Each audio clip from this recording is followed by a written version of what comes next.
बच्चों, आज हम हिंदी वसंत भाग 3 की नई कविता दीवानों की हस्ती पढ़ने जा रहे हैं। दीवानों की हस्ती कविता के कवि हैं भगवती चरण वर्मा। भगवती चरण वर्मा का जन्म 30 अगस्त 1903 को हुआ था और इनकी मृत्यु 5 अक्टूबर 1981 में हुई थी। भगवती चरण वर्मा आधुनिक काल के कवि हैं। इन्होंने स्वतंत्रता के दौर की काव्य लिखे हैं। अपनी कविताओं में इन्होंने भारतीयों को या सोई हुई भारतीय जनता को जागृत करने का काम किया है।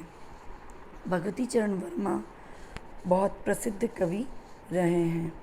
इन्होंने सुप्त भारतीय जनता को जगाने का काम किया है। अपने आप को आज़ादी का दीवाना मानते हैं और उन्होंने स्वयं को आज़ादी का दीवाना मानकर यह कविता लिखी है। वे कहते हैं,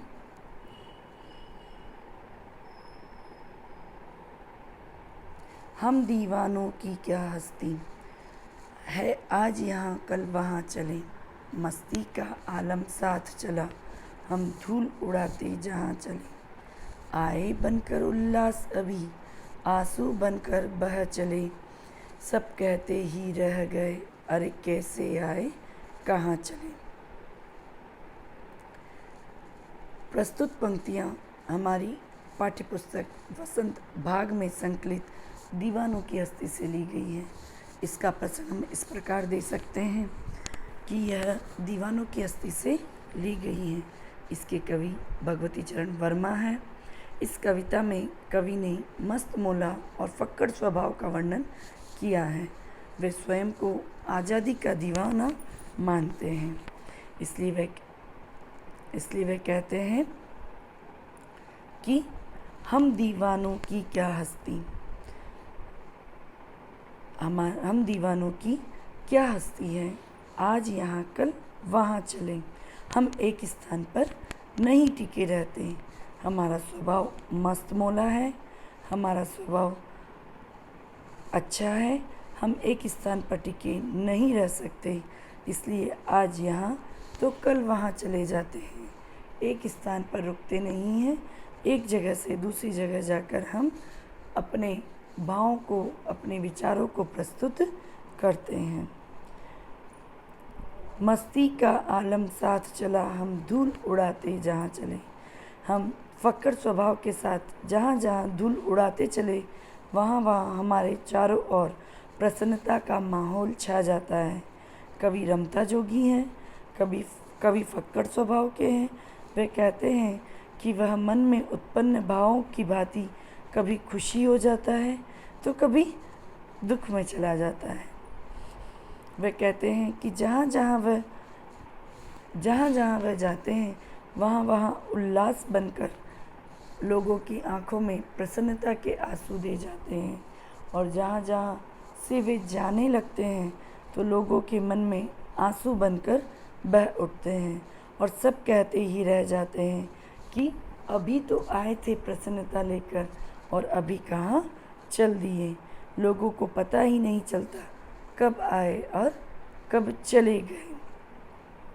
कवि स्वयं को फक्कड़ स्वभाव का प्रस्तुत करते हैं। कवि अगली पंक्तियों में कहते हैं, किस और चले यह मत पूछो, चलना है बस इसलिए चले, जग से उसका कुछ लिए चले, जग को अपना कुछ दिए चले। दो बात कही दो बात सुनी, कुछ हंसे और कुछ रोए, छक्कर के सुख दुख के घूंटों को एक भाव से पिए चले।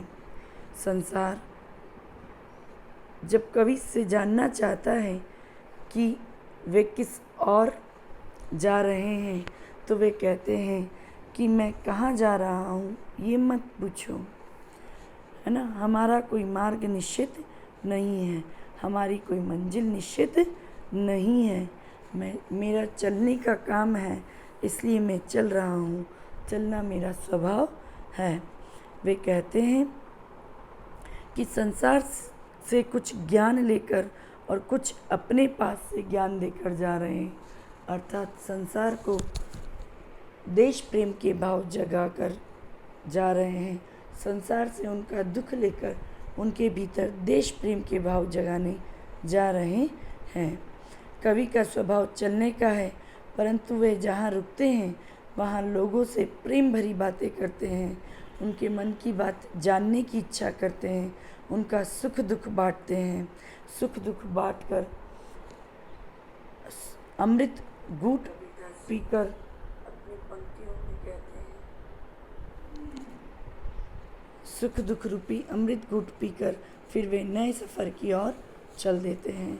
यहाँ पर कवि कहते हैं कि लोगों के भीतर से दुख को अपने भीतर भरकर और उनमें प्रसन्नता देकर देश प्रेम का भाव जगाकर वे आगे की ओर बढ़ जाते हैं। एक स्थान पर नहीं ठहरते, एक स्थान पर उनको रहना नहीं सुहाता। वे संपूर्ण दुनिया में देश प्रेम का भाव भरना चाहते हैं। वे कहते हैं, हम भिखमंगों की दुनिया में स्वच्छंद लुटाकर प्यार चले, हम एक निशानी सी उर पर ले असफलता का भार चले।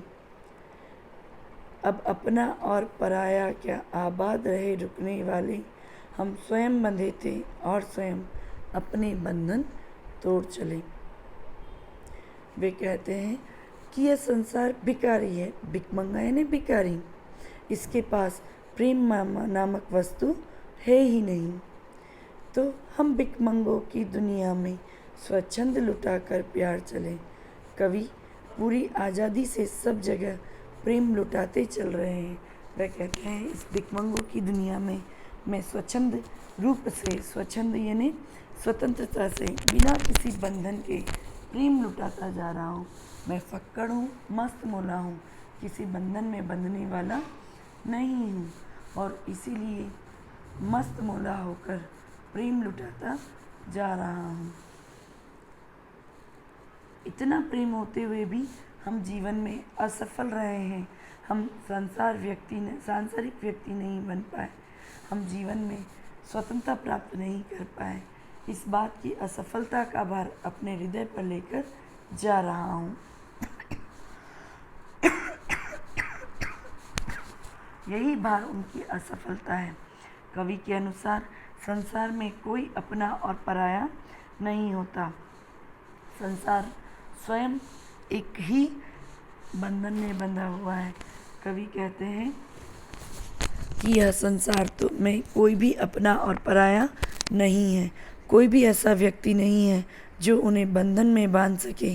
वे स्वयं इन बंधन में बंधे थे और वे अपने बंधन तोड़कर आगे चलते जा रहे हैं। इससे वे प्रसन्न हैं, सदा चलते रहना चाहते हैं। इस तरह से कवि स्वयं को संसार की माया से दूर करके देश प्रेम के भाव जगाकर अपने आप को प्रसन्नता से देश पर समर्पित करना चाहते हैं।